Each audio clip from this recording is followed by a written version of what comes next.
Om Namo Narayana. Today I'll be teaching you a shloka which can be recited at the end of every worship that you do. This is recited at the end of chanting of Sri Vishnu Sahasranamam or Ganesh Puja or Ganesh Aarti or any other Aarti that you do.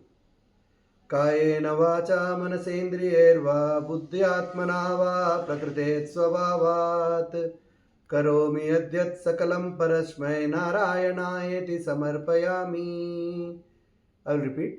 कायेन वाचा मनसेन्द्रियैर्वा बुद्ध्यात्मना वा प्रकृतेः स्वभावात् करोमि यद्यत् सकलं परस्मै नारायणायेति समर्पयामि.